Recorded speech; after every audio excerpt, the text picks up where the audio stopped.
conferencia de hoy, como ustedes ya saben, ya te explicaron cómo se funciona eso, es sobre el... Voy a tomar agua porque sí, se va a caer. sobre el códice que llamó... Ay, ¿cómo se llama? Florentino. Florentino. Y Diana es el restauradora mexicana. Lo más importante que no he dicho es que eres mexicana, no norteamericana. ¿Sí eres también norteamericana? Nada, solo mexicana. Sí. Es mexicana, estudió en el INA, es decir, en el ICANN de México, que es muy poderoso. Estudió restauración, luego en la Universidad Autónoma de México estudió Historia del Arte y llegó Marion Cardall. ¿Sí? Estudió Historia del Arte y en la Universidad de Yale hizo su doctorado en Historia del Arte. De manera que este enfoque que nos trae en esta charla de hoy es desde un estudio de alto nivel, desde los materiales, el análisis de los materiales y el análisis de la factura, como fue hecho este documento que aquí llamamos azteca, que ustedes llaman mexica. Ajá. Aquí todavía usamos mucho más el nombre azteca. Sí. Okay. Bueno, está escrito en náhuatl, pero la gente que lo hizo... Fue náhuatl. ¿Náhuatl? Náhuatl de Tlatelolco. Ah, ok. Entonces vamos a decirles. Ya nos explicarás eso. Sí. Y es desde la historia de materiales. Diana Magaloni, además, entonces, ha estudiado las pinturas murales de todos los sitios arqueológicos, de muchos sitios arqueológicos de México, y fue, la cosa más increíble de todas, fue directora del Museo de Antropología de México, es decir, pues que tiene un enorme reconocimiento a través de ese trabajo que la lleva pues a uno de los cargos más envidiables y vistosos, o más terribles. Envidiables no lo sé. Más terribles de todo el enorme país hermano mexicano, que Colombia se quiere mucho, ¿sabes eso? Sí, igual. Quiere mucho. Igual. Ok, bueno, bienvenida entonces. Muchísimas Tú gracias. manejas aquí una luz que deberíamos prender, porque hace, no, para que podamos apagar esta si se ve bien. A ver, cargo actual. ¿Tu cargo actual? Sí. ¿Cómo se llama tu cargo actual en el ACMA? Ok, yo estoy en el ACMA como subdirectora y directora de un futuro centro para el estudio del arte de la América Antigua. Es que ahorita es un programa y estamos tratando de hacerlo crecer y de convertirlo en un centro de investigación para estudiar el arte de todas las Américas. Así es que van a estar muy bienvenidos cuando crezcamos un poquito.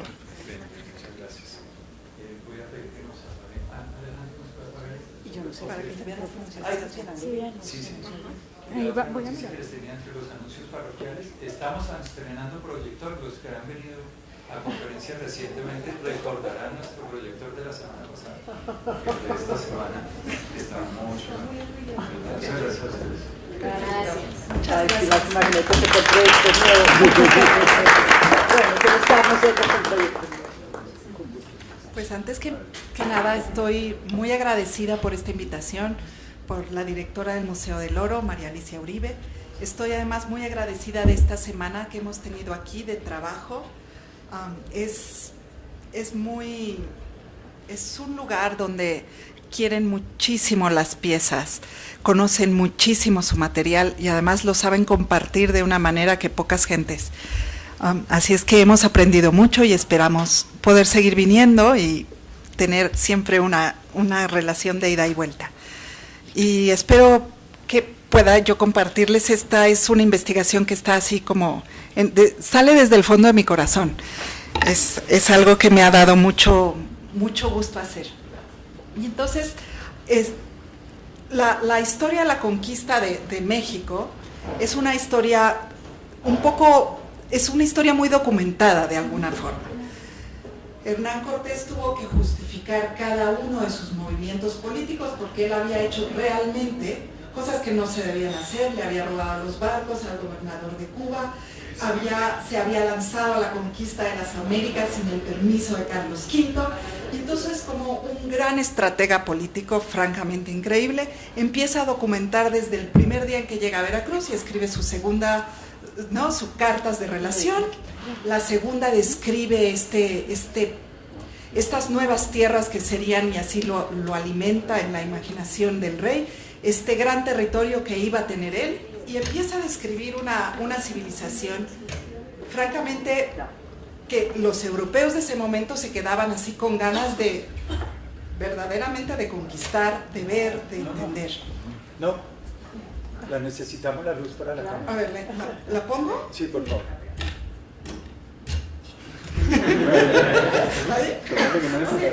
Y entonces, lo que a mí me pasó muy temprano cuando estaba haciendo el doctorado, que estaba tomando una clase en paleografía y literatura colonial, es que leíamos las cartas de relación de Hernán Cortés como si fueran realmente una fuente directa, en lugar de verlas como un documento político, que son documentos colonizados, que son documentos donde estos indígenas que se están expresando, pobrecitos, de un día para otro les sacaron el cerebro, lo trituraron, les pusieron otro cerebro europeo y ahora ya, repiten todo como si fueran, ¿no? O sea, como que me di cuenta en ese momento que ese mismo poder estratégico de Cortés de escribir una carta política tan inteligente al rey Carlos V, lo seguíamos repitiendo. Estábamos siempre de su lado, de alguna manera, históricamente. Y entonces me dediqué a hacer una investigación sobre el libro 12 de este códice, de la historia de la Nueva España, que es la única historia completa, como una historia completa, no pequeños extractos o poemas, que cuenta la historia de la conquista desde el punto de los indígenas. Y realmente me di cuenta que es un mundo que efectivamente se está explicando, es un mundo indígena que le está dando una explicación al mundo occidental. No cabe duda de que por eso están escribiendo en náhuatl alfabético y en español, sino con qué propósito, ¿no? Pero que había siempre dos mensajes. Un mensaje que era posible interpretar solamente a través de la relación entre las imágenes y el idioma náhuatl, y otro que era posible separar, que era la traducción en español.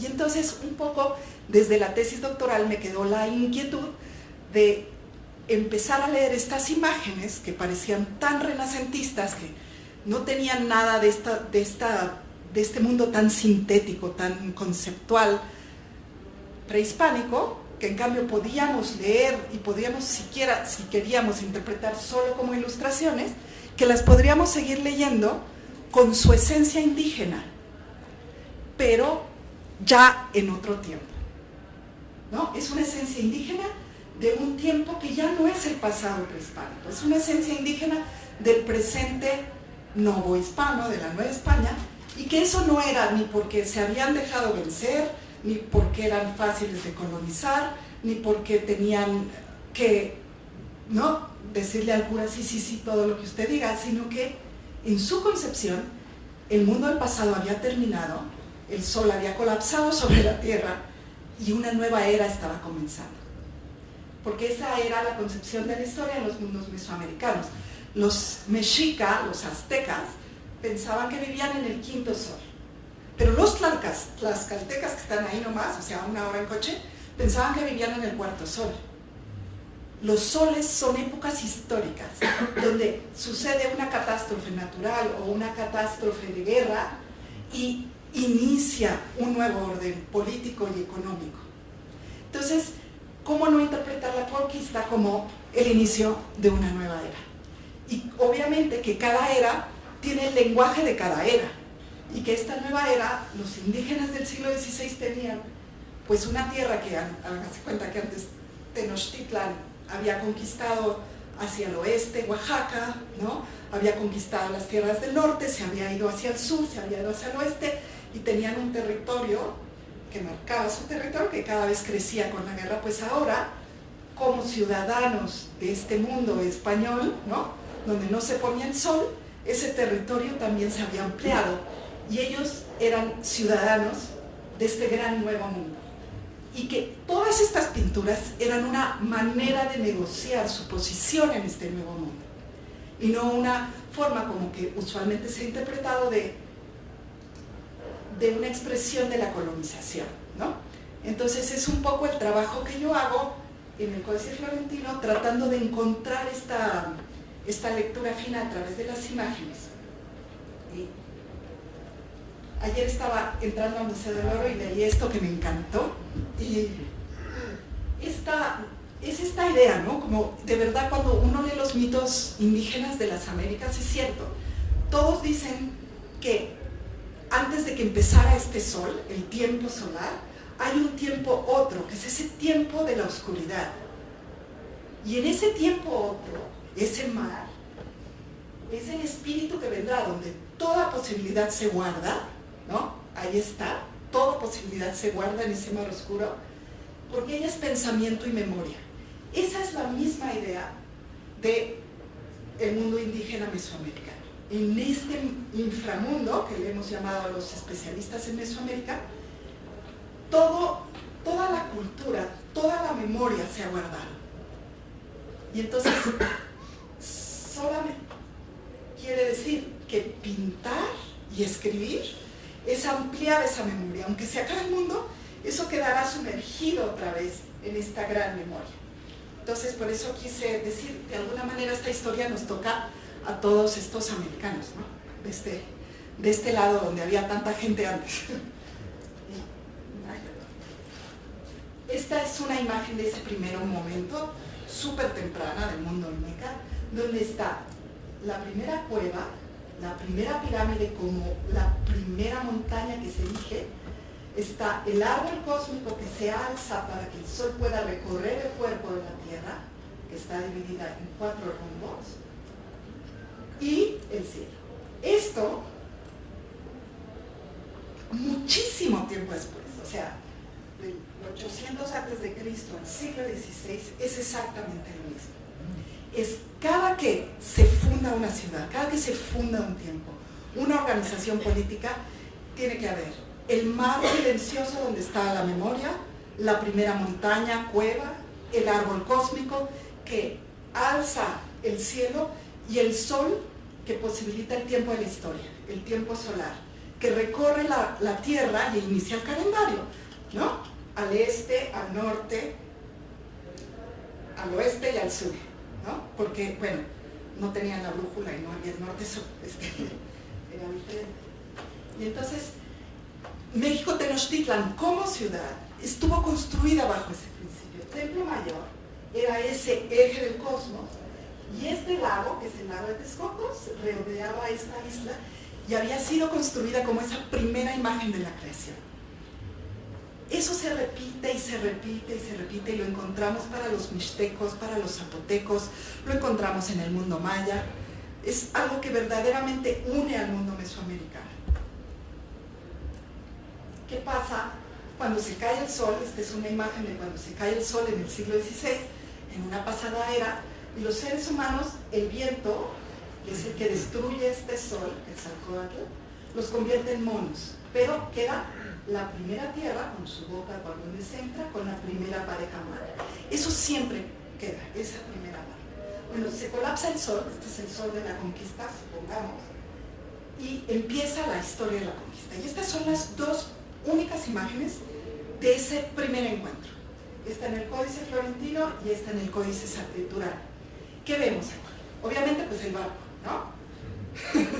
¿Cómo llegaron los españoles? Pues por este mar, estas grandes aguas que le decían en náhuatl, que son sagradas, o sea, hace parte de este primer mar donde todo se origina, y ahí viene esta, que es como una montaña que se mueve, ¿no?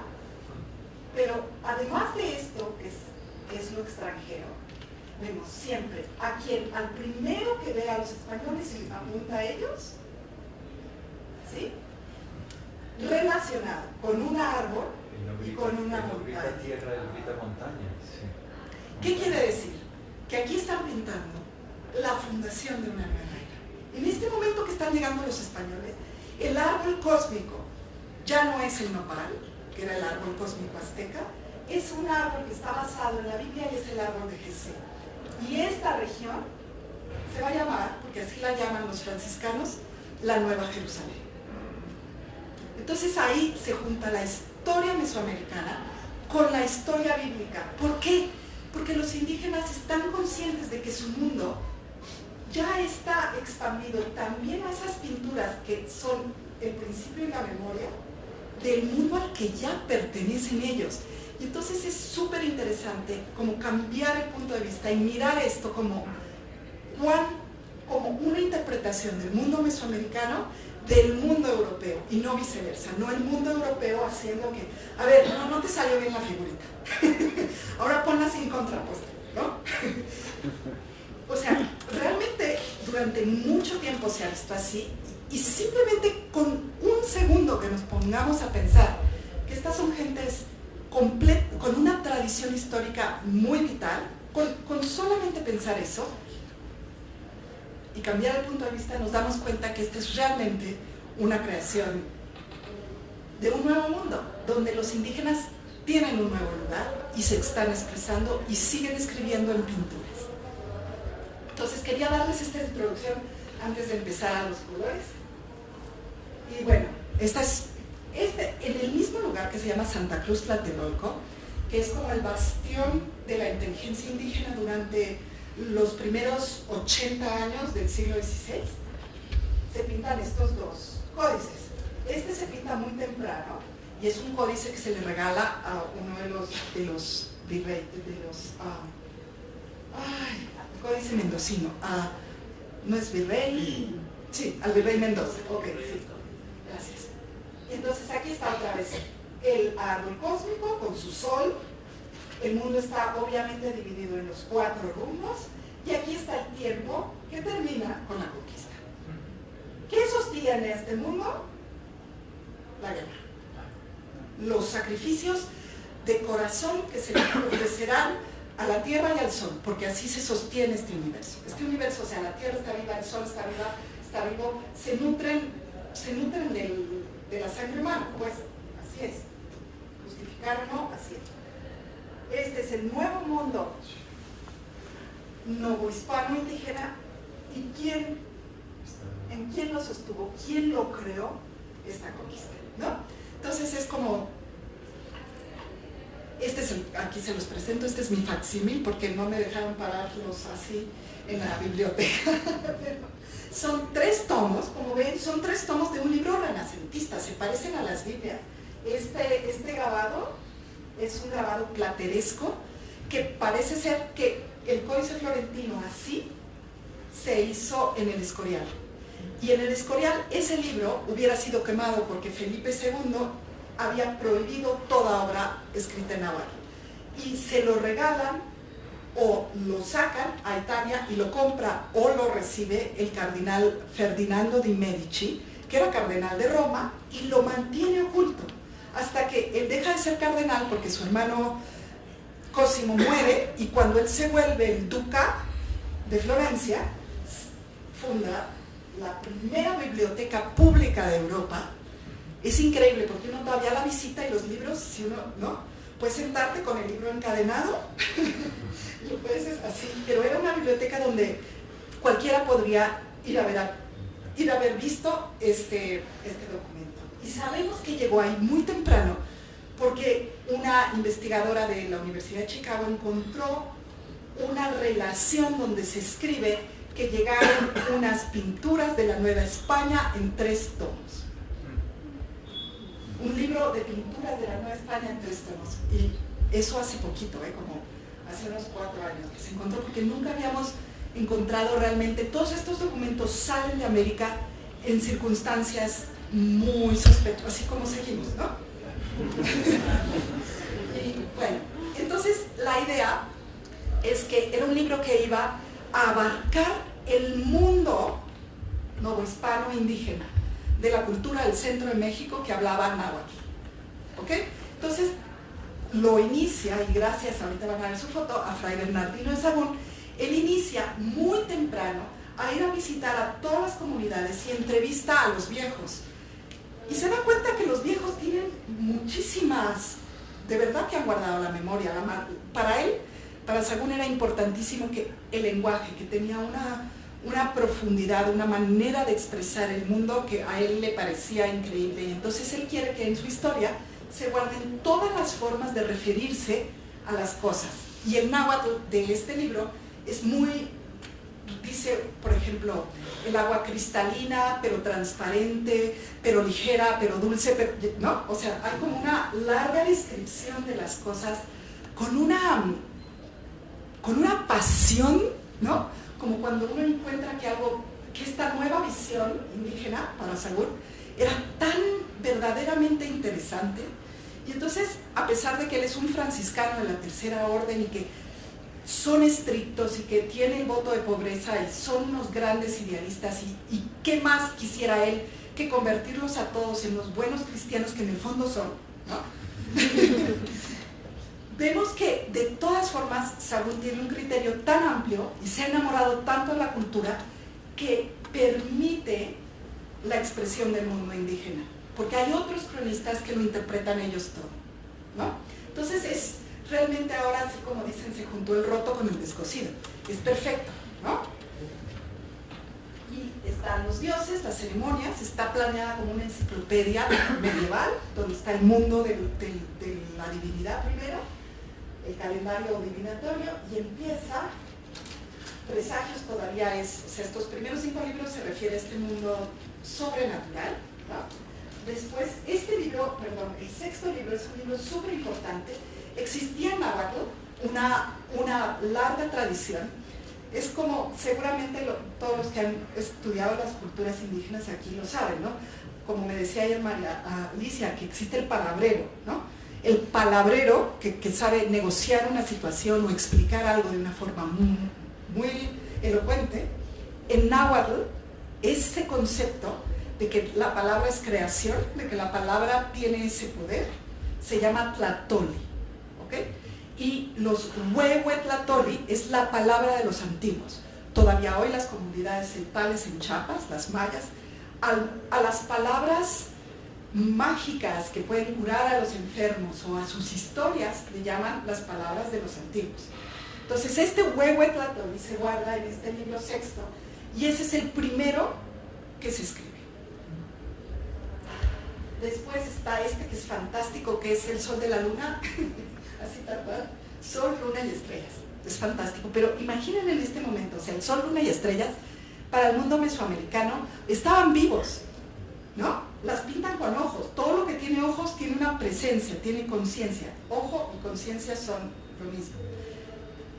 Pero está Ptolomeo, ¿no? Está Galileo cambiando las cosas, y esta gente está en la biblioteca de Tlatelolco y sabe hablar latín, griego, español y náhuatl, y escribir en los 4 idiomas. Y conoce estas teorías. Entonces este es un libro donde los antiguos astrónomos están tratando de reinterpretar y de reescribir sus estrellas de acuerdo a las nuevas teorías europeas. Es súper interesante, la verdad que uno tendría que ser muy especialista para acabarlo de entender. Este es un libro histórico, en cambio, donde están todos los linajes de mando de las importantes comunidades del centro de México.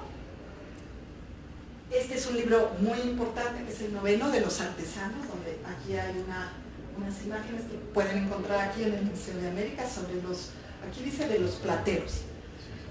Después el libro 10º, que son todas las costumbres de la gente, y está es una retórica renacentista de el bueno y el malo. El buen albañil usa una cal bien quemada, el mal albañil le echa la cal harina, ¿no? O sea, así como todo así. Y después está el libro 11, este es un libro muy importante, es el libro que más pinturas tiene.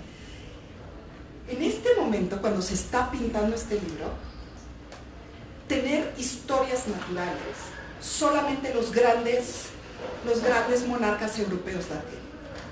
Hacer una historia natural es contar la riqueza del territorio que tu imperio posee. Es un acto político. Por eso son las cortes que mandan a sus cosmógrafos a hacer las historias naturales. Y el hecho de que exista una historia natural de la Nueva España, hecha por los propios indígenas, es definitivamente una posición política importantísima. Hasta la última hormiga está explicada en náhuatl. Es un libro increíble. Además, con una forma cuidadosa de serlo, y el que les conté, que es la historia de la conquista. Bueno, es así como el panorama general. Y aquí está la verdad, yo digo que en México debería haber ¿no? Tenemos muchas esculturas de héroes que ya ni sabemos. Deberíamos de tener una de Fray Bernardino, pero hasta un parque, digo. Y lo que nunca vemos es que los pintores, ¿no? Que viene tlacuiloque, que viene del plural tlacuilo, lo que se escribe sobre un papel con tinta, básicamente esa es la traducción, se pintan a sí mismos mientras se explican en el libro 11 cómo se hacen los colores. Entonces yo siempre los pongo aquí porque digo, esta es una obra hecha en absoluta coautoría. La columna en náhuatl está escrita por los tlacuilos, la columna en español está traducida en cortito y algunas veces ni siquiera traducida por Sagún, que le dicta a sus escribanos, y está toda pintada por indígenas. Entonces es una obra en coautoría y pues no hay otro retrato que ellos. Aquí están fechas muy importantes, ¿no? O sea, en 1540 él ya tiene este concepto, se le ordena esta grande historia mexicana. En 1569 ya acabó el manuscrito, se ha ido con sus colegiales de Santa Cruz Tlatelolco a entrevistar a estas gentes en las comunidades, les deja cuestionarios que ellos responden en pinturas, porque es como escriben los viejos, y los colegiales de Santa Cruz Tlatelolco, que son como los brokers de dos culturas, traducen esas pinturas a un manuscrito en náhuatl que queda ordenado en 1569. Pero ahí empieza la política. Los franciscanos quieren revisarlo y Sagún siente la obligación, porque es un hombre completamente ético, de que su orden la tiene que aprobar. Y pues su orden, como se imaginarán, oye, ¿y ya lo leíste? No, al ratito se lo leo. Ya tienes la revisión. No, ya el año que viene. Y así pasa hasta 1575, donde en realidad lo que ha pasado es que la orden franciscana tiene una escisión.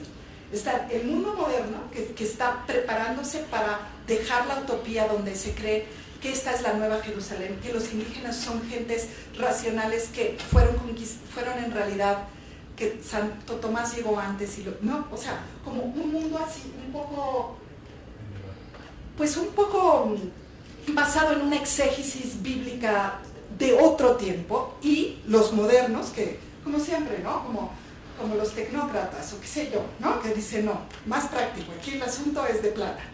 Y entonces está dividida la orden franciscana y gana, por suerte realmente para todos nosotros, Fray Francisco de Sequera, que llega, es el comisario franciscano en la Ciudad de México y dice, a ver, aquí todos me devuelven los manuscritos, consigue dinero para que Sagún compre el papel europeo que viene de Italia, y los indígenas dicen, hay una carta donde está así, que ellos donan su mano de obra y las tintas para escribir y pintar. Y entonces se encierran en 1575 por agosto en la escuela de Santa Cruz Tlatelolco a empezar el Códice Florentino. Pero, ellos. Perdón, me al revés. Disculpen, está aquí abajo. Están en el libro 11, ya avanzado hacia 1576, el 8 de noviembre. Están pintando, se dan cuenta el cuidado que hay en estas pinturas. Estas son, o sea, es una técnica de miniatura, ¿no es cierto? Donde todo está perfectamente cuidado. Es un universo, o sea, las miniaturas conciben la monumentalidad en la pequeñez, ¿no? Que eso todavía es parte de la historia del arte. O sea, en la miniatura se puede pintar un paisaje completo de la serranía. Si uno lo trata de hacer grande, tendría que hacerlo o en pintura mural o cortarlo en un formato normal, ¿no? La miniatura eso permite, o sea, todo reescalarlo a esta cosa tan pequeñita donde se puede expresar la monumentalidad del paisaje. Eso viene de las pinturas sobre mosaico, que son renacentistas. Eso también en todos los adornos de los libros está pasando. Y entonces los indígenas deciden así pintar su mundo natural, en estas hermosas miniaturas. Por ejemplo, aquí a mí me fascina que es el Tecorí, que está, o sea, es tan realista que de hecho se sale fuera de la representación del marco y casi te dice, aquí estoy. Y además tiene completamente una relación con el texto, ¿no? Donde, bueno, la tinta ferrogálica se ve en café, porque así se va deteriorando, y la tinta indígena negra continúa siendo tinta de carbón, y ahí está, ¿no? Pero, y aquí está, ¿no? El pecorí contra este paisaje renacentista de perspectiva aérea, hecha con el azul para esta profundidad. Y entonces, en este dibujito de un pecorí, ¿no? Son 460 pinturas solamente en este libro.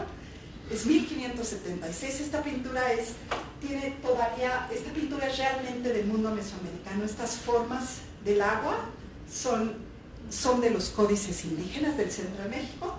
Este pigmento del agua preciosa es un pigmento que se llama azul maya, que ahorita voy a hablar de él.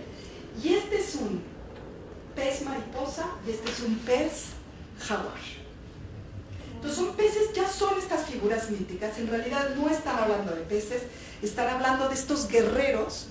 Hay un canto en cantares mexicanos que dicen que nosotros, los guerreros mexicas, al ser muertos, ya no nos convertimos en aves, porque ya no somos los triunfadores guerreros del sol, nos hemos convertido en peces.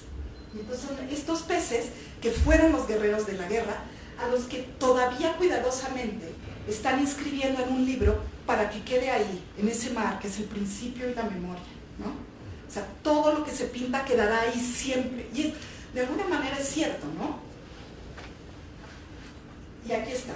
Pues yo estaba estudiando así el códice, de página en página, viendo cada porque me dieron permiso de estar ahí 6 meses en la biblioteca Medicea Laurenciana y no tenía otra distracción que recoger a mis hijas a las 5 en la escuela.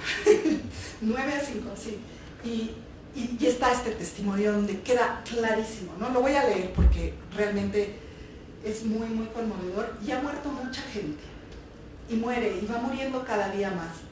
Yo estoy ahora en esta Ciudad de México, en la parte de Tlatelolco, y veo que desde el día en que comenzó, a hoy, que es 8 de noviembre, siempre ha ido creciendo el número de difuntos de 10, 20, 30, 40, 50, a 70 y 80, y de aquí en adelante no sé lo que será.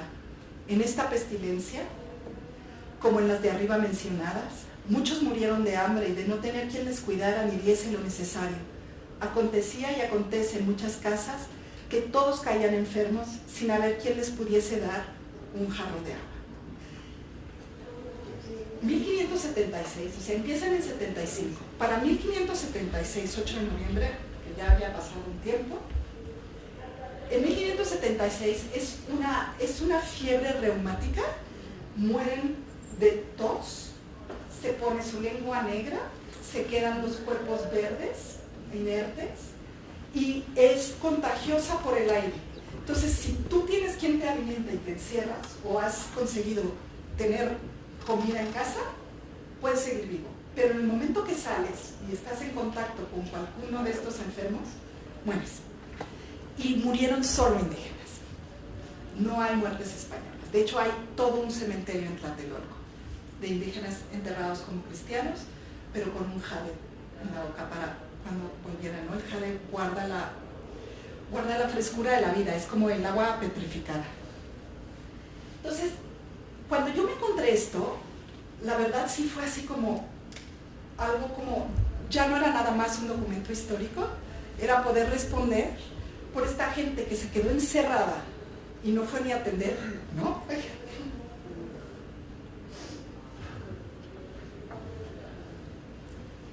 A su madre, ni a sus hermanos, ni a sus primos, ni al amigo, ni al maestro, que dijo, yo me quedo aquí, ¿no? Entonces, uno sigue recorriendo los libros, que todos están pintados, menos el sexto, ahora les explico por qué, y de verdad, de un momento a otro, ya no hay color.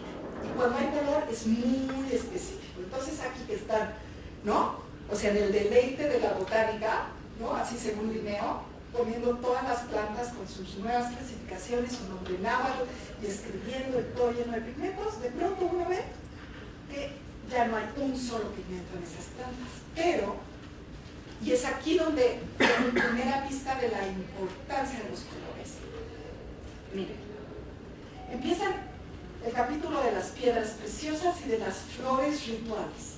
Como conocemos, tanto las piedras preciosas como las flores rituales, pues valen más que el oro, ¿no? O sea, son realmente dos pilares de la cultura, son valiosísimas. Las plantas permiten la visión, los sueños, el conocimiento, la curación de los enfermos, etc. Y las piedras, pues los chalchihuites, no hay, o sea, a un hijo cuando nace uno le dice mi chalchihuite, mi pluma, ¿no? O sea, no hay nada más precioso que eso. Entonces, ¿qué pasa cuando tienen que pintar la quetzalistli, que es la piedra de Quetzal? Pintan aquí una obsidiana, istli, y las plumas de Quetzal arriba. Esta piedra, si hubieran tenido colores, la hubieran pintado con ese color específico del Quetzal, ¿no? Que el Quetzal tiene esa iridiscencia, ¿no? Es cierto que es azul, pero es verde, pero es verde, pero es azul, y tiene la vida, ¿no? Igual que el jade, cuando uno ve el jade, le ves esas vetas profundas, no puedes decir de qué color es, porque no es verde, ¿no? Aquí ellos están usando la escritura jeroglífica náhuatl para seguir pintando con colores. Esta planta, que es una planta de visión, es una planta que además se pone cuando se va a recoger la cosecha, todavía hoy en Texcoco, en medio de la tierra, ¿no? De la milpa, porque quiere decir que ya maduró. El maíz tiene como unos pelitos rojos, lo mismo que la ginosúchil, la venden aquí, también la comen mucho los chupamientos, los colibríes. Le ponen aquí una catarina roja, la ginosúchil, no solamente es roja, sino que tiene estos puntitos cuando está madura, negros, porque está llena de miel. De miel roja. Se ve, o sea, la plantita crece así, la pueden ir a ver, porque los tienen ustedes.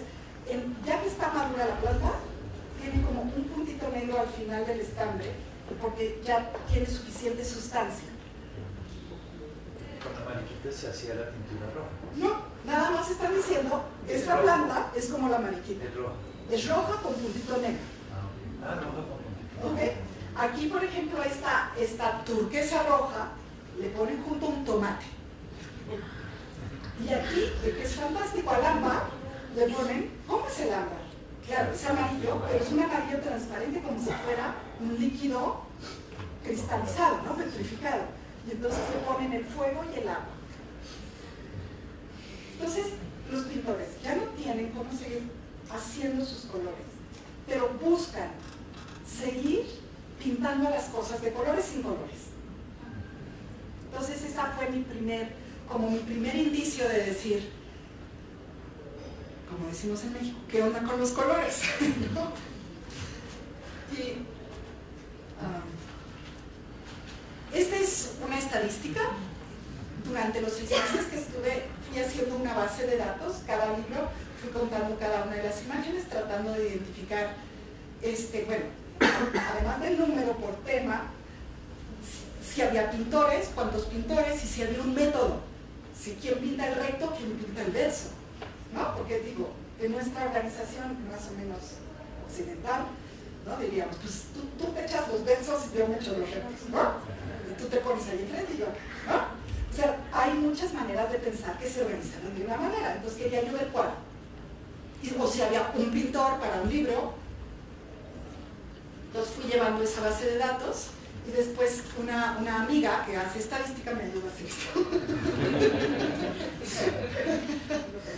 Y aquí está nuestro método, no es lo máximo, o sea, es lo menos metódico. ¿No? O sea, realmente es muy difícil, inclusive esto de interpretar. Yo había estudiado mucho las pinturas murales, y entonces frescos, ¿no? No son frescos la mayoría, sino que usan una técnica especial. Pero ahí estábamos todos con ganas de encontrar a Miguel Ángel, sus jornadas, las diferencias, las uniones, que esto se pintó en pintura mural, nunca hemos encontrado, nunca. ¿Ok? Entonces todo el mundo dice, no, es que aquí había 5 pintores todos al mismo tiempo, pero eso en la mente occidental es quitarle la altura al artista, ¿no? Porque pues aquí desde el Renacimiento el artista firma con su solo firma y no hay un imitador, ¿no es cierto? O sea, en grupo es artesanía. Entonces, empieza uno como realmente a enfrentarse con que de verdad existe otro mundo. cosas que parecen tan automáticas como el método de pintar el recto y el verso, como las jornadas de trabajo. Estos pintores están entrenados como un solo cuerpo de pintores. Están tan bien entrenados que si hoy tú llegas y te dicen, pues fíjate que te toca escribir la de las piedras, tú vas a saber qué hacer. Eso es lo que este método nos está diciendo. Además, nos está diciendo otra cosa importante, que aquí hay alguien que puede hacer ciertas pinturas y otros que no. Y es este pintor. ¿Lo ven? Todo este libro, que es súper importante, que es el libro 7, que es este libro que les dije que se necesita saber de Ptolomeo al mismo tiempo que conocer todo el conocimiento astronómico mesoamericano. Entonces es un libro complejo, pequeñito pero complejo. Y cuando empecé a relacionar a este pintor con el tipo de pinturas, me di cuenta que él sí tenía un lugar muy específico. Y después hay otros que llamaron la atención, que podríamos decir que hay como un maestro y hay otros 3 que están organizando a otros y hay otros realmente que son aprendices. Entonces, ¿cómo lo podemos saber? En el principio del siglo XX, finales del siglo XIX, existe un método que se llama, un señor que se llama Morelli, ¿no?, que ayudó a distinguir, por ejemplo, las escuelas de pintores renacentistas para que se empezaran a hacer las grandes colecciones europeas de los museos. Entonces, Morelli dice, claro, un Botticelli siempre va a tener la barba redondita, ¿no?, los ojos almendrados y esta línea renacentista que es muy negra y muy fácil de seguir, y uno llega y ve y dice, ah, no, ese es un Sandro Botticelli. Dice, pero hay muchos de su escuela, y la única manera en la que descubres a Sandro Botticelli es en las cosas que él no tuvo conciencia de hacer, como la curva de la oreja, la manera en la que la línea blanca de la uña se hace o recta o lunar, ¿no? Todo esto que es el inconsciente. De hecho, Carlo Ginzburg tiene un artículo que se llama Morelli, Freud y Sherlock Holmes. Porque es exactamente lo mismo. Es exactamente esas, como los lapsos freudianos que te traicionan, los lapsos, y los usamos, los seguimos usando. Y entonces, por ejemplo, aquí, digo, esta es bastante obvia y les juro que todas son, pero vean estas figuras achatadas, chaparritas, ¿no? La manera en la que se pinta el ojo así con una curva arriba. Y vean aquí a a mí me encanta decirle, ¿cómo se llama el actor de Schindler's List? Liam Neeson, no tiene el perfil de todas las figuras de él son, de verdad, o sea, yo así se llama en mi base de datos. Y como ven, o sea, son realmente reconocibles. Este es un pintor, este perfil con este ojo grande, con pupila, con la nariz que surge de aquí desde la frente, es completamente diferente a estos chaparritos. El cuerpo aquí sí usa asurado, aquí no usa asurado, y entonces todas esas distintivos estaban en una base de datos que hicieron que saliera esa tabla, ¿ok? Y después, ya que tenía yo eso, fui viendo cada una de las pinturas, ¿no? Ok, el pintor, fíjate, porque ni siquiera tenía nombres entonces, ¿cómo pinta? ¿No? Una vez que la base de datos sale. Y entonces ahí llegué, aquí está. Este es el pintor ese que pintó todo el libro 7 y le puse el de ambas tradiciones. ¿Por qué? Miren, el sol mexica, ustedes tienen presente la piedra del sol, había sido una criatura terrorífica, con ojos de guerrero que tenían una banda, tenía una lengua salida como de sacrificio, ¿no? Era un ser feroz, nunca sonriente. Tenía 8 rayos para los 4, ¿no?, puntos cardinales y los otros 4 de los solsticios, o sea, es la imagen del universo, ¿no?, territorio y movimiento. Este no tiene nada que ver con él.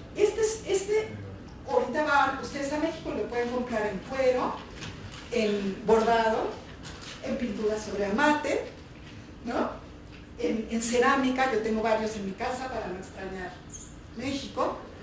Este es un sol que nuestro maestro de ambas tradiciones tomó de la crónica de Nuremberg y lo rehizo para decir, este es el nuevo sol del nuevo tiempo en nuestro mundo indígena de la Nueva España. Esta es la primera vez que este sol aparece. Aunque nos parezca tan evidente, porque estamos acostumbrados a este sol colonial, pero este sol colonial nunca se había pintado en Mesoamérica. Y está aquí además pintando un eclipse, que también es un concepto indígena muy importante.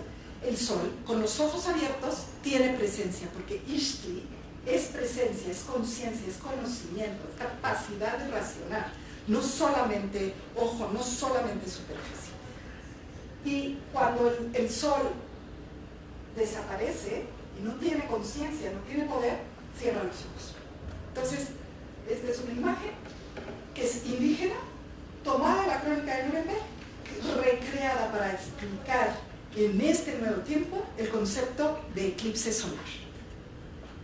Pero como ven, no es ni europeo ni es indígena. Este es un mundo, realmente, es la fundación de un mundo mestizo, que no tenemos otra palabra mejor, pero es bastante buena. Y en cambio, cuando pinta la historia pasada de los señores, Cuauhtémoc, ahí está Cuauhtémoc con su nombre, águila que cae, está sentado sobre el trono tejido en estera, con su corona azul.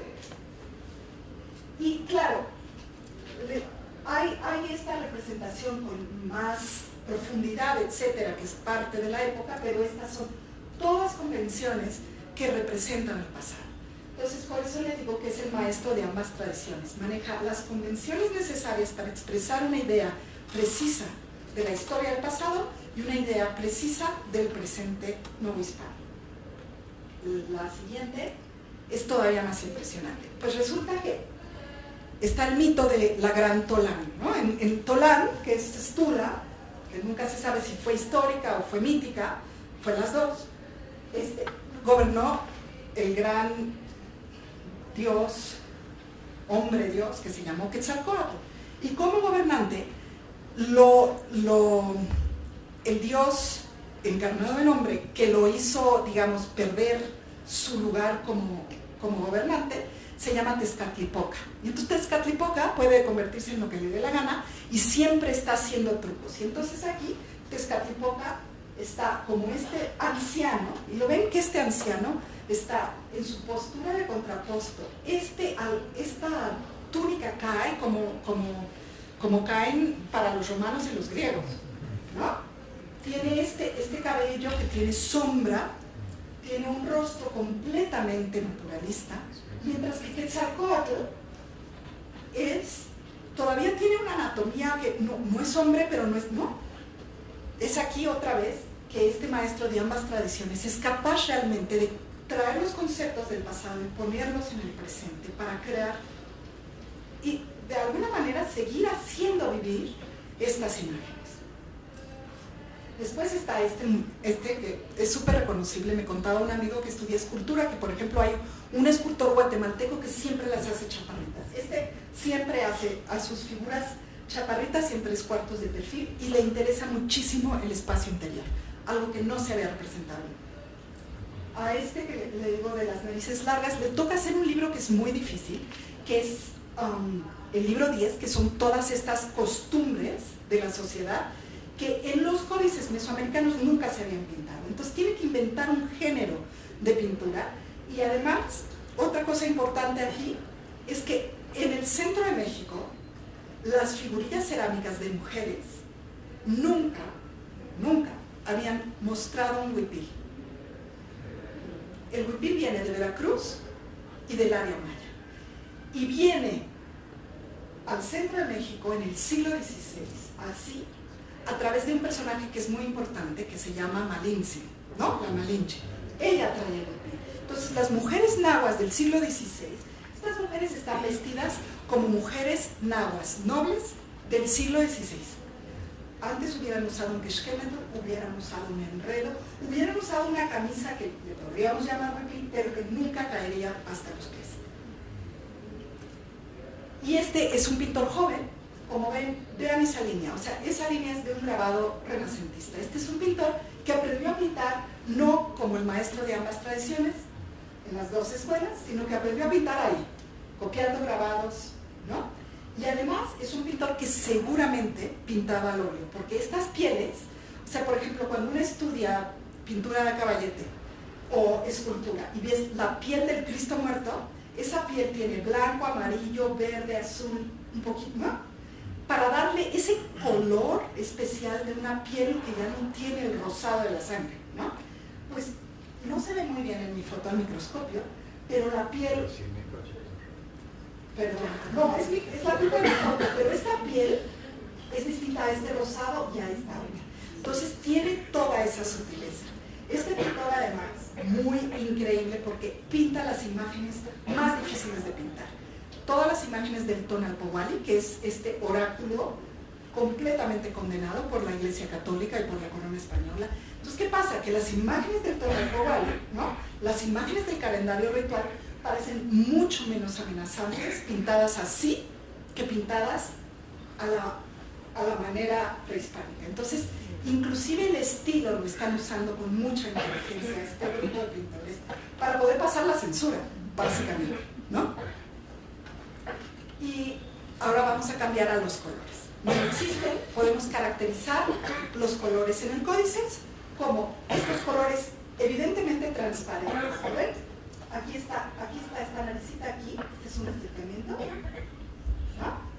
Y este color del agua no se puede borrar con este otro porque ninguno de los dos tiene lo que se llama en pintura poder cubriente, ¿no?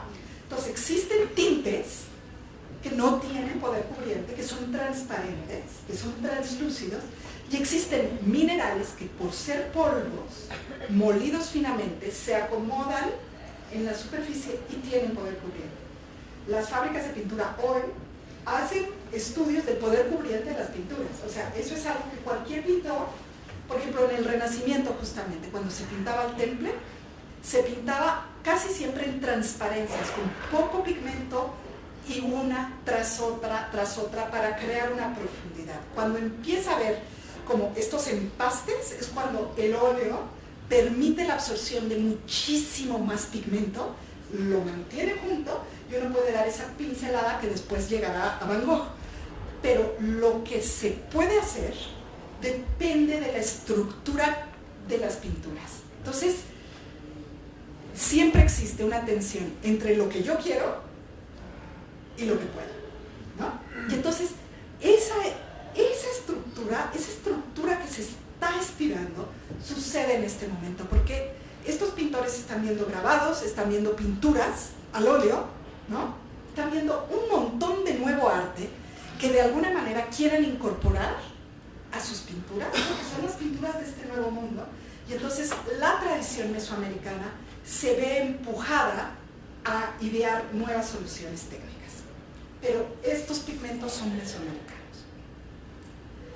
Después existen estos, miren, el gran poder cubriente, ¿ven? Aquí, o sea, el verde maya tapó todas las líneas negras, punto, porque tiene muchísimo poder cubriente. El verde maya y el azul maya es un pigmento, hay pigmentos naturales que encontramos en las montañas, en las minas, que, por ejemplo, ustedes han paseado y han visto así como líneas rojas en la carretera, pues esas líneas rojas así, si uno las cierne, las muele y reconoce bien y las sabe preparar, puedes preparar un pigmento rojo que será de óxidos de fierro, lo que hacían los ceramistas, ¿no? Esos son pigmentos naturales, pero ¿cómo le hago yo, pintor, para pintar azul? Pero azul, ¿no? O sea, ahora sí que azul chillón, que no me digan que no lo vieron desde 20 metros, ¿no? Eso lo tengo que idear, porque eso no existe en la naturaleza. Entonces existen pigmentos artificiales, que no quiere decir que sean artificiales modernos, sino artificiales porque están hechos por el hombre. Los pigmentos nuevos de hoy se llaman sintéticos, porque es la química sintética, ¿ok? Esos aquí todavía no existen, empiezan en el siglo XIX tarde. Y el azul y el verde, entonces, están hechos con la tinta del índigo, que se usó aquí y se usó en toda América para teñir algodón, pero en lugar de teñir el algodón, tiñen una arcilla que solamente se encuentra en la península de Yucatán, que se llama paligorskita, y que tiene una estructura tubular donde el índigo se mete, y como es transparente, ese color se queda, y depende de cuánto la caliento en el comal, el grado de azul que obtengo, y las concentraciones. Entonces hay como 7, 8 tonos de azul maya, pero el maya, así, el azul maya de exportación por todos lados en un momento dado, es este. Es este. Y este verde maya se hace ya sea con ese azul y poniéndole un poco de un pigmento mineral amarillo o un pigmento orgánico amarillo. Entonces es un pigmento secundario. Existe también esto que es muy importante, en las puntas de estos nuevos soles, sus puntas rojas no están pintadas con este pigmento rojo, transparente, que es cochinilla mesoamericana, sino con un pigmento que vino de Europa, traído por los españoles, que se llama minio. De hecho, las miniaturas se llaman miniaturas por el minio, es el pigmento medieval por excelencia. Las Biblias, todos los manuscritos medievales tienen tintas ferrogálicas y minio, ¿no? O tinta negra. Entonces es un pigmento que significa el mundo español. Y este otro, que es un pigmento ritual mesoamericano, que es cinabrio. Por ejemplo, aquí en esta flor, que es una flor del calendario, a esta flor la pintaron con un pigmento rojo orgánico, cochinilla, y encima le pusieron puntos de cinabrio. Entonces, esto no, o sea, ¿por qué me voy a quedar yo poniéndole rojo al rojo? ¿No? Si no tiene un significado muy preciso el puntear con cinabrio esa flor. Entonces, esas serán como las preguntas que surgían en el estudio. Ay, perdón. Y existe en el libro 11 de la historia natural, no en el libro 9 de los artesanos, que es muy especial, el tratado, yo le dije el tratado en agua de pintura, pero ellos le dicen el capítulo 11 de todos los colores, de cómo se hacían todos los colores. Y entonces, ¿qué vemos aquí? El nopal. ¿En dónde? En el Valle de México. Aquí está el Iztaccíhuatl y el Popocatépetl. Este color es de aquí, de este espacio, ¿me explico? O sea, no es solamente están diciendo así se hace. Y aquí están las cochinillas, que son estos insectos que crecen en el nopal y que cuando uno les pega, exudan esta tinta que se pone en, como ellos le dicen, panecillos, ¿no? Se hacen bloques duros, obviamente la tinta con un aglutinante, que después le van a traer a estos pintores que ya no están, perdón, ¿dónde están? ¿Es esto prehispánico? No. Pero la silla sí. La silla sí, esto a lo mejor sí, pero este interior ya no. Están en este mundo mixto, en este mundo mestizo. Y esto parece un códice en realidad, ¿no? Entonces, con estas pinturas, no solamente nos están diciendo, ay, así se hace, sino que están diciendo, este color mexicano que se produce de esta forma, en este lugar, llega a Santiago Tlatelolco para los pintores. Y en este, que es el Matlali, estas florecitas azules, que no son aquí, son en Hidalgo, donde básicamente en la temporada de lluvias, y les juro que durante varios años estuve coleccionando plantas para poder llegar a hacer los experimentos. Entonces, la primera vez que tuve Matlali se lo encargué a una bióloga que iba a las montañas de Hidalgo, me dijo, sí, te las traigo. Me trajo unos ramotes así, no sirvieron. Las flores del Matlali se piscan, si no, no sirve el azul. Las exploté a mis hijas durante un buen ratito a que cogieran florecitas en las montañas y así obtuvimos el azul. O sea, lo que quiero decir es que estos colores tienen todo un proceso casi como ritual, espiritual, artístico muy importante para hacerse. No son, vete aquí a la tienda y tráetelos, ¿no? Aquí está el Saca Tlaxcali, que es una planta parásita. Aquí está cómo se hace la tinta ferrogálica en México. Esto nunca se había hecho en Mesoamérica. Se idearon para ver cómo hacían esta tinta de escribir, porque ni modo que estuvieran importando tinta de Europa, no tienen el vino. Sí, es de nogal. Le dicen nacascórdotl a las agallas que les surgen a ciertos árboles del altiplano. Y la traen a México, la cuelan, la combinan con carbón. Es todo otro proceso, pero miren quién pinta, quién escribe. O un indígena que ya sabe escribir español. ¿Me explico? O sea, están haciendo todo un código con estas pinturas. Pero ferrogálica se usa también en paleografía. ¿Qué quiere decir ferrogálica? Ferrogálica es una tinta que se inventó en Europa, que surge. O sea, que tiene hierro. Hay unas, les llaman agallas, que son como unos nudos que le crecen a algunos árboles como los sauces, que adentro, como defensa con la herida, produce una sustancia que también tiene el vino tinto que se llama tanino. En el momento que el tanino tiene contacto con la atmósfera, se oxida y adquiere un color negro, que luego se precipita y se prepara. Entonces, ellos idearon cómo hacer agallas con los árboles mesoamericanos, digamos, del centro de México. Sí, hicimos todo el análisis de las tintas y es una tinta que tiene cloro y otros elementos traza que las tintas ferrogálicas no tienen. Aquí está. Ella, Lidia, que es una buena amiga, ella trabajó muchísimos años con tintoreras. Y entonces era la maestra de técnicas pictóricas en la Escuela Nacional de Restauración y me dedicó un semestre de su clase a que hiciéramos las pinturas. Entonces yo traje todo lo que yo había coleccionado durante esos años, de que mira, aquí esta flor, esta, ¿no? Más todo lo que, realmente lo que sirvió fue lo que ella coleccionó durante muchos años, y nos pusimos a hacer las cosas y aprender. Y entonces este es el primer panecillo de cochinilla. Este es el primer panecillo de Zacatlascala para hacer el amarillo. Este es los primeros, estas se secan, se ponen sobre un plástico, supongo que las habrían puesto sobre marelles, ¿no? Y después que se seca, esa lámina se disuelve en agua tibia y puedes pintar.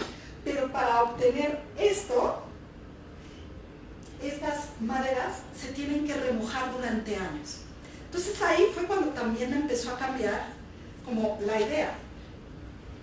Un taller de pintores entonces debe haber tenido unas tinajas con, ¿no?, maderas remojándose, tendría que tener esas flores piscadas solo en la temporada de lluvias, secas, listas para prepararse, tendrían que haber hecho, ¿no? O sea, había una serie de pasos que si hay una peste y uno ya no puede salir, ya no se pueden hacer. No es que yo guardé tantito rojo, ¿no? Si se acaba, este proceso es muy complejo. Aquí está el índigo, cómo se prepara el índigo, que es todo un proceso. Además, el índigo, ya que está así, índigo piedra, no se disuelve. La única forma de disolver el índigo piedra para que se haga pigmento es, hay varias recetas, pero todas interviene alguna sustancia muy alcalina, ¿no? Pero siempre con orín y, ya saben, ceniza específica de una planta. Es conocimiento etnográfico de Lidia, y logramos disolverlo. Esta es la prueba de que logramos disolverlo y usarlo como pigmento. Pero este es el que uno encuentra y que se vendía en los mercados seguramente, solamente se podría usar para teñir, no para pintar. Entonces el mismo índigo tenía un proceso. Y después, bueno, ¿qué significaban estos cortes, no? Nos fuimos así como, tuvimos la noción de que estos pigmentos no eran fáciles de hacer, que si yo quería pintar solo rojo, pues más me valía ir y conseguir óxido de hierro, triturarlo, molerlo, ¿no? ¿Por qué necesitaba yo un rojo cochinilla, ¿no? Un rojo de palo de Brasil, un rojo de achote? ¿Por qué necesitaba yo tener minerales y plantas del mismo color? Igual con los amarillos, ¿no? Igual con los cafés, perdón. Y entonces, lo primero que a mí me saltó a la vista es que en los libros de este mundo de los dioses hay muy pocas representaciones de los dioses. Y lo que se representa son flores, de distintas formas. Y lo que sucede es que, por ejemplo, el tlahtoli, la palabra sagrada, se refiere en poesía como la flor y el canto. La flor, en el mundo indígena, inclusive actual, el mundo flor es el mundo de la visión. Las flores, hay muchas de ellas que son alucinógenos y producen esa visión. Las flores crecen por la luz solar. Igual que la cochinilla, los insectos crecen por la luz solar, ¿no? Entonces, estas flores, estos pigmentos de flores, poseen lo que en el mundo náhuatl se llama el tonali, ¿no? La energía que te da el sol al nacer, el tonali solar, ¿ok? Y en cambio, los pigmentos, cuando empiezan a hablar de los pigmentos en este mismo libro, este es el pigmento rojo natita que se llama tlahuitl. ¿Cómo lo representa? El tlahuitl está aquí, ya así, en piedras, pero ¿a qué está unido? ¿En dónde está? En una cueva, en una montaña. Es un lugar del inframundo, de este mar de la memoria, de este mundo del universo, del tiempo sin tiempo, ¿no? Antes del tiempo solar. Cuando describen el blanco del yeso, lo sacan del fondo del lago y luego lo calientan con el fuego, que es otra vez un lugar del inframundo. Y entonces, en realidad, cuando uno lee los mitos y lee a los grandes autores como pues, el que más respeto yo y realmente ha avanzado como la teoría antropológica más, se llama Alfredo López Austin. Alfredo López Austin dice que el mundo mesoamericano, el mundo náhuatl específicamente, crea en un universo de polaridades complementarias y que la creación, ¿no? Todo se ha creado, tiene uno y otro. Tiene el poder femenino y el poder masculino, tiene lo pesado y lo ligero. Que esas fuerzas son esas fuerzas que están en constante lucha para la creación. Entonces, lo que yo supongo de estas pinturas, miren, la luna pues no es el sol, ¿verdad? La luna es la primera luz de ese mundo sin tiempo, ¿ok? ¿Cómo representan la luna? Evidentemente, ¿ustedes también ven el conejito en la luna? ¿Sí? ¿No? ¿En Colombia la luna no tiene un conejo? No. Para los mesoamericanos y para nosotros los mexicanos se hacen la luna y le vemos el conejo hasta la cola. Bueno, el chiste es que cuando la luna se creó, era un dios muy vanidoso que quiso brillar tanto como el sol y los otros dioses le dieron un conejazo. Básicamente, le apagaron la luz. Entonces, aquí está. La luna llena, ¿no? Esta es una luna doble, esta es una luna en papel europeo y una luna mesoamericana con yeso. ¿Ok? El papel sin pintura. El papel sin pintura. Después, o sea, esto es yeso, que lo acabamos de ver de dónde lo saca, debajo del agua. Este, pues obviamente es el azul maya, que es el color de lo precioso, ahorita hablaré de ello. Este cafecito, de verdad, hay sobre todo café, ya, o sea, estábamos aburridos de hacerlo. No, es orgánico.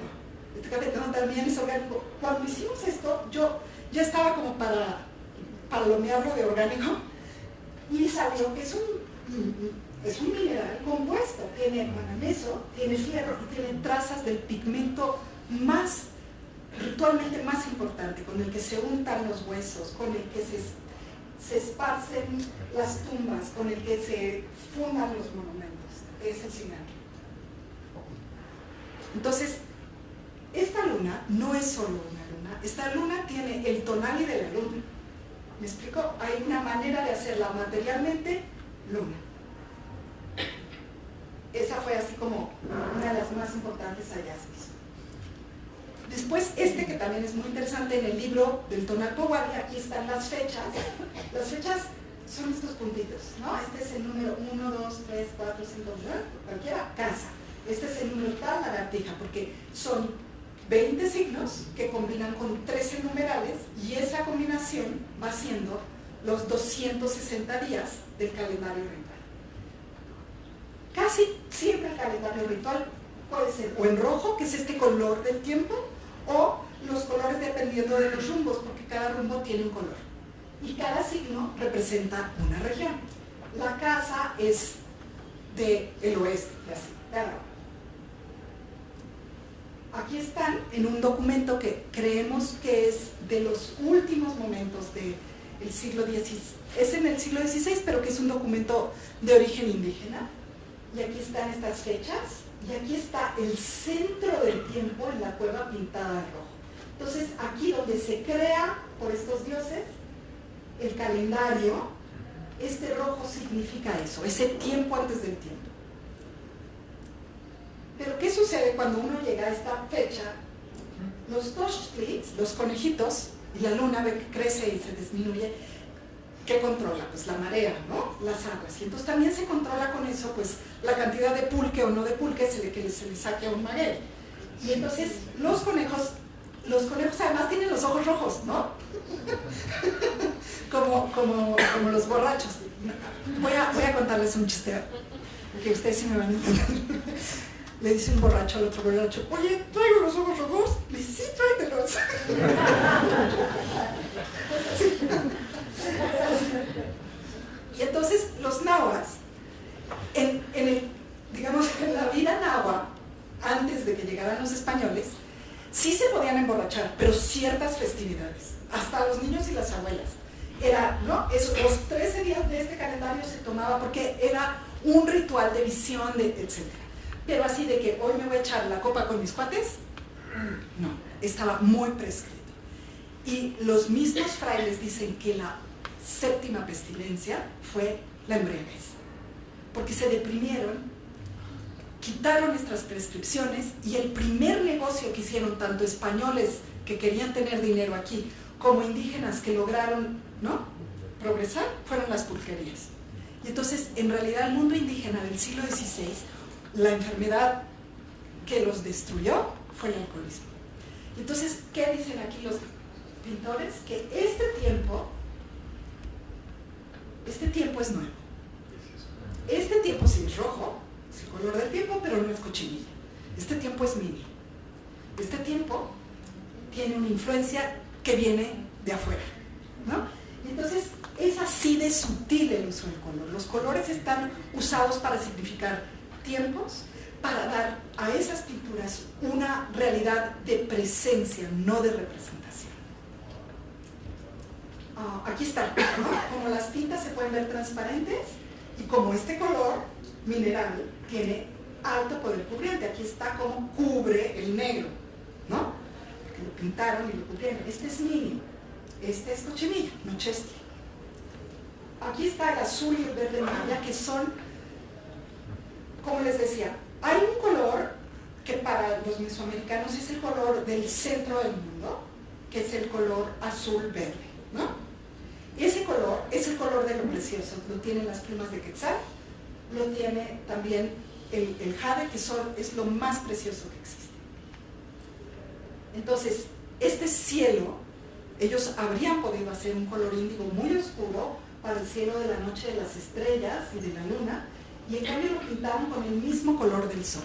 Están diciendo, estos astros viven en este ámbito solar o lumínico de los astros, allá arriba, precioso. Aquí están estas aguas de lo precioso con estos guerreros muertos, ¿no? El agua preciosa y mítica, que se hace con este pigmento que en náhuatl se llama texotli, y este pigmento que es índigo, que es otro color, ¿no? Entonces ahí están esas distinciones. Con el azul se crea este mundo de lo precioso, ¿no? Lo maravilloso, lo supernatural, un momento como de revelación. Y esta es una gran pintura. Pues resulta que, hablando de cómo les empecé esta plática,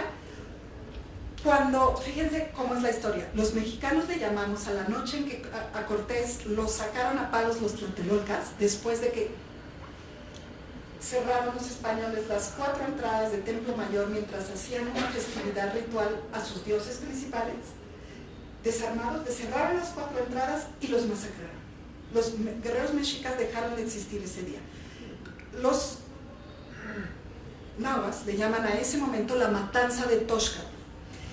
Y después, en esa matanza, Moctezuma está prisionero. Y lo que dicen los indígenas es que pues, ya no les sirve de carta de intercambio, lo matan a él y al rey de Tlatelolco y lo echan al Gran Canal. ¿Okay? Los españoles dicen que lo mataron a pedradas, ¿no? Como en la Biblia, los propios indígenas, ¿no? Como el de Magdalena, ¿no? Ese es otro buen chiste. Entonces, aquí está, miren, esta es una foto en luz visible, esta es una foto en falso infrarrojo, que el falso infrarrojo ve las vibraciones de onda en infrarrojo, no lumínicas. Y la computadora le asigna a esa vibración de onda, que puede ser estrecha o más amplia, un color. ¿Ok? Entonces, en realidad nos sirve para determinar distintos pigmentos. Entonces, vean, aquí están los españoles. Pues resulta con FRX, con esta difractometría rayos X, aquí está. Este es Nochestri, pero el español está vestido en niño. ¿Ok? Y después, el índigo, que es este color azul oscuro, a Moctezuma, su capa, que era una capa hecha de turquesas y plumas de colibrí, en lugar de pintarlo de azul maya, él ya no tiene esa fuerza, él ya no es el sol mexica, él ya se degradó, digamos, esa fuerza ya se perdió, y la pintan con este índigo azul, sigue siendo azul, pero no precioso, y las aguas del Gran Canal a donde lo tiran también son de índigo. Este que es el guerrero, como que lo sacan, a esta figura lo sacan del Apocalipsis, es uno de los 4 guerreros, porque la conquista está contada por los propios indígenas como el libro del Apocalipsis, tiene muchos momentos en donde lo están citando. Este es este guerrero del Apocalipsis, que está también, ya hace parte de este otro mundo. Entonces, aquí en realidad están pintando el final de un mundo y el principio de otro. El libro sexto, que son los huevos de Platón, se pinta como si fuera una Biblia. O sea, aquí este ashurado, las aguatintas, todo está imitando a estos libros del siglo XVI, diciendo, nuestras palabras de los antiguos tienen tanta autoridad, o la misma autoridad, que un libro, ¿no? Que la Biblia, prácticamente. Aquí están estas fotos, los artesanos plateros, todo este mundo de los artesanos de este nuevo mundo hispano, se pintan en estos suelos renacentistas, ¿no? Ellos, o sea, perdónenme chicos, yo aquí he leído a Alberti, conozco quién es Miguel Ángel, ¿no? O sea, si no, ¿a quién están citando? Ellos son estos pintores con esta conciencia de ser estos nuevos artistas. Y ahora no tengo tiempo de ir profundamente, pero están citando a Plinio, están citando a Alberti. O sea, si uno conoce bien la literatura renacentista, se da cuenta de cuán conscientes están ellos de esta discusión, porque es un momento en el Renacimiento en que la pintura, que siempre se ha creído un arte mecánica, ¿se acuerdan de esta frase de pintura poética? O sea, la pintura se vuelve poesía. ¿Qué quiere decir que se vuelva poesía? Se vuelve una de las artes racionales y no manuales. Y ellos, por eso se pintan así. Ellos no nada más están haciendo el modelito. Ellos son realmente, son los que han guardado el conocimiento, lo han inscrito en los libros, son los grandes literatos. Y eso es lo que quieren comunicarnos aquí, que no los hagan artesanos, pues, ¿no? Ellos son los que pintaron aquí a nuestro hermosísimo Pecorí, ¿no? Y entonces, fíjense, según en su prólogo al libro 2, dice que el principal sabio fue Antonio Valeriano, que de hecho él fue un gobernador indígena de la ciudad y fue un hombre que logró traer agua fresca, o sea, fue realmente un luchador increíble y un hombre sabísimo. Quién sabe si él es este maestro de ambas tradiciones, ¿no? Pero que él fue el principal ayudante Sagún, lo dice el mismo Sagún. Después dice estos, Alonso Fejarano, Martín Jacobita, Pedro Samuel Amertón, ¿ok? Dice, son expertos en 3 lenguas, latín, española e indiana. Pero no dice, y son dibujantes fantásticos, ¿no? Los escribanos que sacaron a limpia que les dictaba son estos, pero ¿y dónde están los pintores? Son montoncísimos de pinturas. Lo que hace que ese libro vaya a ser un regalo para el rey de España son las pinturas, porque lo van a ojear así, ¿no? Como nosotros las revistas. ¿Por qué no menciona a los pintores? O esos escribanos son pintores, ¿no? Empieza que si no nos cambiamos de punto de vista, que si no conocemos la cultura indígena, nunca vamos a ser capaces de defender a esa gente que dio su vida, dio literalmente su vida, para que nosotros hoy estuviéramos hablando de ellos. Y entonces es esto, ¿no? Las 7 artes liberales en ese tiempo son estas. la pintura es mecánica. Entonces, en la mente de Sagún, obviamente que la pintura no decía mucho, era muy bonita, pero no era una transmisora de conocimientos como para los indígenas. En cambio, conocimiento, ¿no? El conocimiento acumulado en los libros, en náhuatl se llama Intlili, Intlapali, que quiere decir la tinta negra, la tinta roja, como colorado. En el siglo XVI significaba colorear con colores o rojo. La tinta negra, roja, los colores. ¿Qué es eso? La tinta negra, las figuras, sus perfiles, los colores, con todo lo que lo pintamos adentro, ¿no? Entonces, la misma noción de conocimiento, es como si dijéramos conocimiento escritura, para ellos es conocimiento, la tinta negra, los colores, pero no es solamente el proceso de pintar, la cuiloli, sino los materiales, porque esos materiales no sirven solo para hacer una figurita, sirven para que esa figurita se inscriba en este libro del tiempo, en este mar de los Kogi, en este mar que es principio y memoria. Y aquí están, ¿no?, nuestros pintores novohispanos, indígenas, y si se fijan, cada uno es distinto del otro. Son retratos. Y este es lo más bonito. En el libro 7, que dicen el arco iris. ¿Se acuerdan que la primera imagen tenía un arco iris en la conquista? ¿Qué es el arco iris? En la Biblia, pues es la alianza, ¿no? De que el mundo ya no se va a volver a destruir, ¿no? Y aparece porque Noé hizo esa alianza, ¿no? Y en el mundo mesoamericano, cada que aparecía el arco iris, es una alianza, como quien dice, entre las fuerzas solares y las fuerzas de las nubes, las que lo ocultan, ¿no? Y entonces, el arco iris en la inundación, cuando se acabó el mundo por inundación, sale el arco iris y seca la tierra, y flota la tierra, ¿ok? Entonces, también es un elemento de creación, ¿ok? El arco iris significa, como en los dos mundos, un nuevo mundo. Y miren cómo está pintado. Aquí, esto es niño. Esto es verde maya, esto es azul maya, precioso. Vuelve a ser niño, esto es Zacatlascali. Y esto, que yo dije, ay, cochinilla. No, esto es la tierra. Esto es esa región telúrica, porque es un rojo mineral de fierro con yeso. Entonces, esto es los dos mundos, porque tiene minio y las dos fuerzas que crean el mundo. Lo mineral y lo floral. Y aquí está, ¿no? Esta posición en la pintura renacentista, mirar arriba y la tela en blanco, significa que el pintor es un creador, significa la inteligencia. Entonces ellos están pintando, sí, como los pintores medievales, pero ya son estos tlacuinos de la nueva era, ¿no? Con esa conciencia de esta discusión. Ellos están muy conscientes, si no, ¿de dónde están sacando estas figuras? ¿O por qué las usan tan precisamente?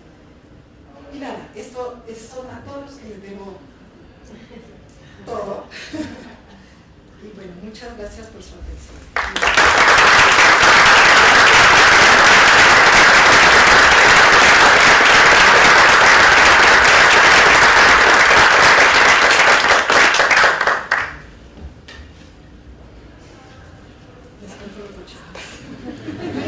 Yo tengo un comentario. Sí. Mil gracias por la conferencia. Creo que ha sido una conferencia absolutamente magnífica. Para pensar, por ejemplo, los materiales del museo.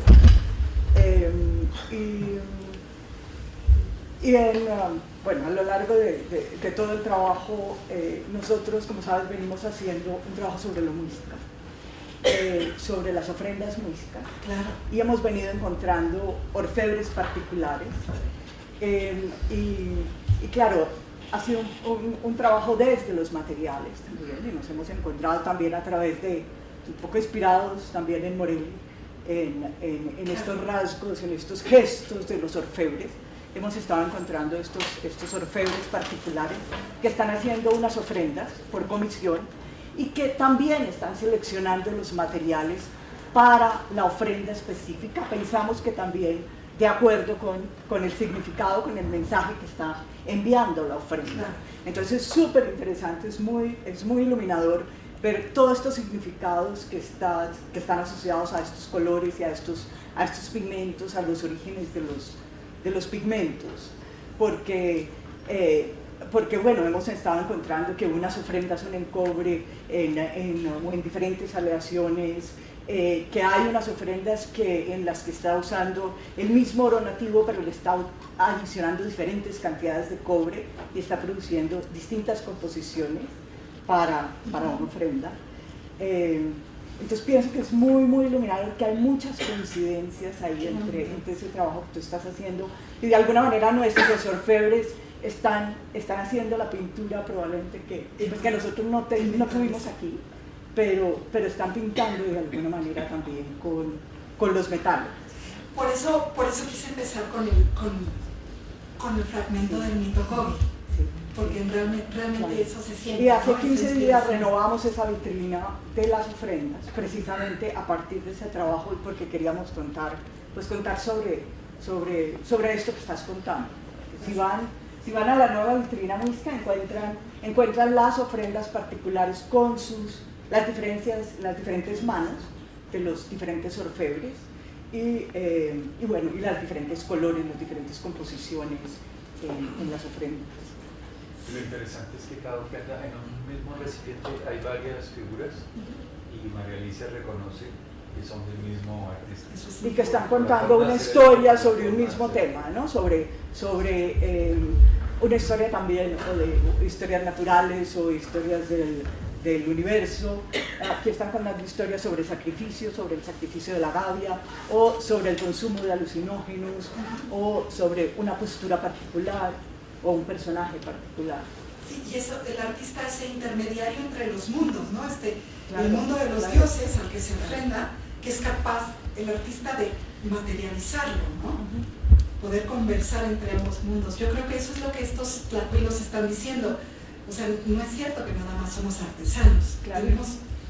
No, porque la racionalidad en el mundo indígena es esa capacidad de visión, ¿no? Estos orfebres están enviando mensajes. Exacto. Entonces, son los que conocen además toda la iconografía y cómo son las formas, cómo se pinta para enviar ese mensaje. Exacto, el arte como conocimiento. Eso, memoria y principio, es perfecto. Bueno, con tu charla vemos que la adquisición de los pigmentos tenía un gran trabajo, ¿no? Era desde la construcción de la materia prima y hasta que llegaba a digamos, manos de los pintores y ellos empezaban su trabajo. ¿Tú crees que por ese gran trabajo que supone la adquisición de estos pigmentos se requería de otras personas adicionales a las personas que estaban trabajando en las pinturas? O sea, de hecho creo que, bueno, claro, un taller los podía producir, pero que había especialistas que los vendían en los mercados. Y que en el momento que sucede la peste y todas las redes sociales se ven paralizadas por la peste, ya no existen. Entonces, se producen en los talleres, pero también está claro en las fuentes que se compran en los mercados. Que la surmaya venía de allá abajo, venía del sur y que era parte del comercio. ¿Y las preparaciones las hacían ellos? Las preparaciones yo creo que las hacían especialistas en pigmentos, porque de otra forma no te explicas que sea un producto tan bueno. Y que algunos de los pigmentos del Florentino sí debieron haber producido los mismos artesanos ahí, en el centro de México, para el códice. Porque cuando dicen nosotros ponemos las pinturas, se ve que están pensando en esto, ¿no? Y en este escritorio de Santa Cruz Tlatelolco se pintan muchos otros documentos. Se pinta un códice, el códice de Uppsala, se cree que se pintó este códice en Mendoza. Yo creo que son gentes que realmente estudian en las dos tradiciones y se están entrenando para conservar el conocimiento. O sea, que lo hicieron a propósito. O sea, Son los agustinos son los franciscanos en realidad. Con la idea con la idea de los monjes menguados De conservar. Y con la propia idea indígena de conservar su conocimiento. ¿Cuál es el último de esos documentos? El último es el florentino. Así. Pero no el último que se conservó, pero ¿cuándo sería el último? Ese es el último, porque la Escuela de Santa Cruz Tlatelolco se funda, es la primera institución de educación como college, ¿no? Como universidad, en todo el continente americano, 1536. Y se funda, porque los franciscanos son súper idealistas, para educar a los indígenas nobles. Pero a mitad, más o menos como en el 42, algo así, los fondos que Mendoza les daba, porque lo funda Mendoza, lo funda el obispo, ¿no? Zumárraga, les dan fondos, eso cae. Y entonces queda en manos de los indígenas sustentar la escuela. Y después, cuando llega Sequera, les vuelven a dar fondos. Entonces así, pero esos indígenas que están ahí y que continuaron estudiando, aprendiendo, seguramente tenían un trabajo de día y llegaban ahí, pero es un grupo que conservó el conocimiento y que siguió produciendo. Y hay la Salmodia de Sagún, o sea, le traducen la Biblia, traducen textos en griego, hay muchísimo escrito en náhuatl alfabético, traducido del latín, del griego. Los sermones de Sagún en náhuatl los escriben en Santa Cruz Tlatelolco. Entonces es un lugar muy interesante, ¿no? Es así como un bastión de la inteligencia indígena durante pues 80, 90 años, y ya después con las reformas borbónicas y la forzada hispanización de América se pierde. O sea, ahí realmente es que se perdió la guerra. Después. Una pregunta. Este manejo de la teoría del color, de la psicología del color, dentro de este contexto, como este color como un elemento del poder de esta sociedad particular, tú logras establecer una diferencia en el lenguaje técnico, bien sea el color en la metalurgia, el rojo de la metalurgia, el rojo de los textiles, apuntan a... No, es súper específico. Esto es nahuas, ¿no? En el siglo XVI. De verdad es que como conocemos tan poco estos mundos, no puedes generalizar, tienes que súper especializarte. Entonces, esto ni siquiera es válido para los documentos náhuatl anteriores a la conquista. Tendríamos que hacer el estudio. O sea, yo creo que en este momento la técnica y los colores para ellos, con su visión del mundo, con su conocimiento y el propósito de lograr que el mundo que ellos viven no se pierda, que siga viviendo, que se inscriba en el libro del tiempo, en esa principio y memoria, es que logran idear esta técnica y esta forma. Es bien específico. O sea, hemos estudiado otros códices del siglo XVI y la combinación entre mineral y pigmentos orgánicos no es la misma. Están usando ese verde, o sea, uno reconoce los pigmentos, pero ese propósito no es tan fácil de decir, lo reconozco en todos lados. Lo único que sí sé es que se quemaron sus pinturas, es decir, se quemó toda la memoria. Y lo que se dedicaron a hacer durante 90 o 100 años, no más, porque es hasta el siglo XVIII, es repintar el mundo. Ellos repintaron el mundo. Porque si dejaban de pintar, dejaban de existir. Porque la pintura es una manera de existir.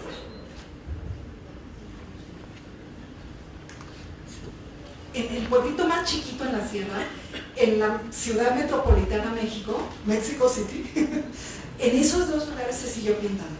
Y con esa intensidad, por eso tenemos tantos documentos, como solamente se puede entender ese fenómeno si entiendes el lugar del artista y el lugar de las creaciones artísticas, así les llamamos, de modo no tenemos otra palabra, en ese mundo, ¿no? O sea, tienen una función más allá de la que les ascribimos a los artistas renacentistas o a los artistas modernos o al artista del siglo XVIII europeo. Ellos son esto que decía María, o sea, ellos son los que pueden ver el mundo de allá y el mundo de acá, inscribirlo y dejarlo ahí para la memoria, para que cuando digas, bueno, ¿qué va a pasar mañana?, puedas estudiarlo en tus pinturas. O sea, la historia de Moctezuma, lo primero que hace cuando le dicen que llegaron los españoles en esos barcos, manda a llamar a todos los pintores del centro de México a que le traigan los antiguos códices para ver si hay algo que sentara un precedente. Es realmente conocimiento. Las ofrendas, las pinturas, o sea, realmente la escritura alfabética es una herramienta indudablemente fantástica. Pero es un conocimiento lineal, no es un conocimiento, solamente la poesía puede hacer estas relaciones inmediatas al unísono, ¿no? Que hace la pintura. O sea, como vieron, está el nopal, pero también está el tiempo, pero también está, ¿no? Una pintura te puede decir, este es un nuevo tiempo, Moctezuma se murió, el agua de Moctezuma, ¿no? Solamente con eso te dijo una historia que si se las ponían a escribir, hubiera sido un libro así y seguro lo hubieran tachoneado y dicho, esto no es cierto, ¿no? Entonces las pinturas, las ofrendas, las cerámicas más humildes tienen esta relación de una visión del mundo que no es lineal. Y estamos muy acostumbrados al tiempo lineal y no a este tiempo que es como más allá del tiempo, ¿no? Que sucede, es como le dicen, es el espacio, ¿no? Es un espacio ritual, donde todas las relaciones son multilaterales. Esas son las creaciones de los mundos americanos. Cada uno de los expertos pues, lograremos descifrar cuáles, dependiendo. A mí me tocó esta, que realmente tiene algo fácil, porque tiene la escritura alfabética. Entonces, de alguna manera, esas pinturas son más traducibles, y por eso digo que sirven como para mirar para atrás, pero es más fácil que una cerámica muestra, ¿no? O que una ofrenda. Porque ahí no hay el documento, no hay un monito del contraposto, ¿no? O sea,